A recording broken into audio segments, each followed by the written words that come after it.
నాలుగో టెస్టులో రిషబ్ పంత్ గాయం టీమిండియాకు బిగ్ షాక్ ఇచ్చింది. మాంచెస్టర్ టెస్ట్ మ్యాచ్లో మొదటి రోజు బ్యాటింగ్ చేస్తున్నప్పుడు రిషబ్ పంత్ గాయపడటంతో అతడిని అంబులెన్స్ ద్వారా ఆసుపత్రికి తరలించారు.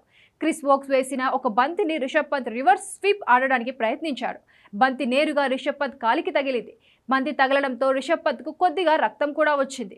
పంత్ ఆడే స్థితిలో లేకపోవడంతో మైదానం నుంచి బయటకు వెళ్లాల్సి వచ్చింది. ఇప్పుడు రిషబ్ పంత్ స్థానంలో మరో ఆటగాడు బ్యాటింగ్ చేసే అవకాశం ఉందా?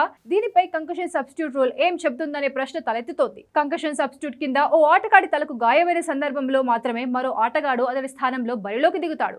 సదరు ఆటగాడు బ్యాటింగ్, బౌలింగ్, ఫీల్డింగ్ చేయవచ్చు. కాగా పంత్ కాలికి గాయం కావడంతో అతడి స్థానంలో మరో ఆటగాడిని తీసుకోవడానికి వీలు లేదు. అంటే మరో ఆటగాడు బ్యాటింగ్ చేయలేడు. కానీ అతడి స్థానంలో సబ్స్టిట్యూట్ ఫీల్డర్ను తీసుకోవచ్చు. సదరు ఆటగాడు కేవలం ఫీల్డింగ్, అంపైర్ల అనుమతితో వికెట్ కీపింగ్ చేయవచ్చు. దీంతో ధ్రువ్ జురెల్ వికెట్ కీపింగ్ చేసే అవకాశం ఉంది. లార్డ్స్లో కూడా పంత్ గాయంతో మైదానం వీడితే ధ్రువ్ జురెల్ కీపింగ్ బాధ్యతలు తీసుకున్నాడు. ఇదిలా ఉంటే పంత్ గాయంపై బీసీసీఐ అప్డేట్ ఇచ్చింది.